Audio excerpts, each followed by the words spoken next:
All right, first and foremost, I'd like to thank our good family friend Lisa for hosting us in her wonderful home. And without further ado, let's get started. A few years ago, my grandmother underwent an ordinarily simple surgery to remove squamous cell cancer agents from her shoulder and ended up leaving the hospital with a deadly bacterial infection. Today I'm going to tell you as to what exactly this infection is, how more commonly spreads, and if you are infected, how to receive treatment. In the world of bacteria, we have beneficial bacteria in our digestive tract that help us break down food into nutrients our bodies can use, whereas on the other end of the spectrum, we have harmful disease-causing bacteria like influenza, pneumonia, and things like that. Now, one bacteria has caught the attention of scientists pretty well recently due to its persistence and perseverance. This bacteria is like a battlefield menace that keeps falling down and then just keeps rising back up from the dead to plague humanity. God, that sounds darker than I meant it to. But it's kind of a truth. This bacteria is known as methicillin-resistant Staphylococcus aureus, also known as MRSA. MRSA, which is also called the superbug, is a little complicated little critter in that it's resistant. It's weird because it spreads through a source that not really a whole lot of people expect, which is the hospital. And it's also funny because, not really funny, but more so just morbid. But it's morbid because it's developed an immunity to a lot of different antibiotics that most people use to cure ordinary bacteria. So in the end, or not in the end, MRSA is a deadly bacteria that it can strike you where you least expect it, the hospital. And through the source, it's free to spread as much as it wants without a care in the world. First, I'm going to tell you what MRSA is. MRSA, also known, like I said earlier, methicillin-resistant Staphylococcus aureus, is a type of staph bacteria. In fact, the Mayo Clinic staff goes on to say, it goes on to give a fairly accurate description of what MRSA is when it says, MRSA infection is caused by a type of staph bacteria that's become resistant to many of the antibiotics used to treat ordinary staph infections. This makes MRSA funny in that a lot of things that normal bacteria are treated with, that just doesn't work with MRSA, at least not for the most part. Now, normally staph bacteria aren't very harmful and often go unnoticed by their hosts. In fact, a lot of people, this is said pretty well by Dr. Sandra Gonzalez-Gaunt, when she states about 1 out of every 3 people, or 33%, are estimated to carry staph in their noses, usually without any infection. Although MRSA is kind of an exception. If you have MRSA, it can be harmful, and it often is.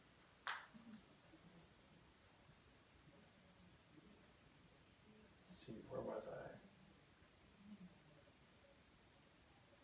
I? In a way, one can envision MRSA as like a tank on the battlefield, in that it's resistant to a lot of weapons that are usually used to treat normal bacteria like antibiotics, yet it just keeps powering through it. Anyway, MRSA is also a lot more common than you may realize. As eMedicine Health goes on to tell us, approximately 126,000 hospitalizations are due to MRSA yearly. MRSA is capable of infecting numerous regions of the human body, and the site of infection largely depends on which part of the body is exposed to the agent of infection in the first place. Now, this is what MRSA is. Now I'm going to tell you how it affects the body. There are 2 main types of MRSA. There's healthcare associated and there's community associated, and these can be abbreviated by HA-MRSA or CA-MRSA. HA-MRSA is contracted when a subject is placed in a healthcare setting. It is often surrounded by people whose immune systems are often weakened from disease, like people who are sickly, like the old, the young.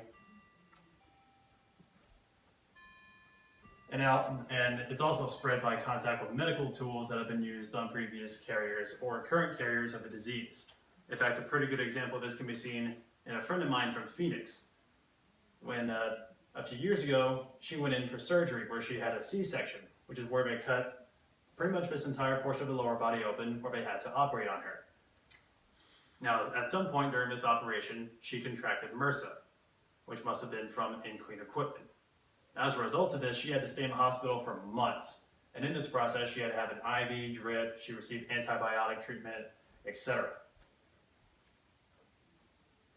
I mean, eventually she finally defeated it, but it wasn't without a significant amount of effort. Now, community-associated MRSA is spread throughout the community and often amongst healthy individuals, as the Mayo Clinic staff explains by saying,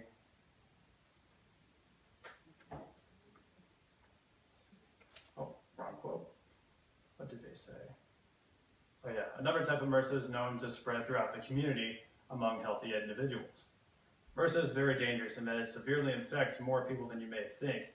As eMedicine Health's article goes on to state, when they say invasive or serious cases of MRSA infection occur in approximately 94,000 people every year and are associated with 19,000 deaths yearly, reportedly more deaths per year than HIV. This may make MRSA sound like an assassin that can strike whether you're out in the community or in a healthcare setting. The fact that it spreads through hospitals creates a massive problem for healthcare professionals and doctors alike. And this is put pretty well by Daniel J. Morgan when he says, contact precautions are easy to use with a single patient, but are burdensome when applied to an entire hospital. Now that we've gone over how MRSA spreads its influence and how dangerous it is, it's time to talk about how you can treat it. You remember that friend I told you about from Phoenix? She received treatment from a hospital. Well, where else are you going to receive treatment from a bacterial disease, obviously? But it took special antibiotics to defeat it, ones that aren't commonly used for most bacteria. Now, depending on how serious the infection is, it can last for months, sometimes it can last for weeks. Like, it largely depends on who gets it, just depending on how strong your immune system is, how many times you've been exposed to it, etc. While MRSA is certainly capable of being life-threatening, that's not usually the case, so long as you have a healthy immune system. Although, I forget if it's the Mayo Clinic staff or eMedicine Health, they said if you do catch it, treatments you can receive include special antibiotics, an IV drip, or they may hospitalize you. Now, these are the most common methods of treatment. There are certainly others, and I'm sure scientists have yet to figure them out, but this is what we know of as of today. And now you all know how MRSA can be treated. So in the end, MRSA is like a menace in that it just spreads almost uncontrolled. It can sink its grasp even in the hospitals, which is weird. Where was I?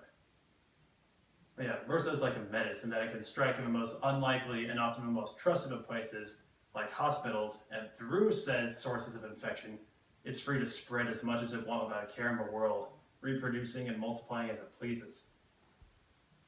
So, in the end, we went over what MRSA is. It's a type of bacterial infection. It's called methicillin-resistant Staphylococcus aureus. We went over the different types of MRSA there are, as well as how it spreads, VHA and CA MRSA, healthcare-associated and community-associated respectively. And we went over how to treat it with like antibiotics, IV drips, hospitalization, etc. So in the end, let's get back to that story about my grandmother. A few years ago, she went in to receive surgery and ended up leaving with a whole different kind of affliction. She left with a deadly bacterial infection that you may not suspect that you may catch just because it's so statistically rare, but it still happens to people, and it's very unfortunate. She caught MRSA. Cut.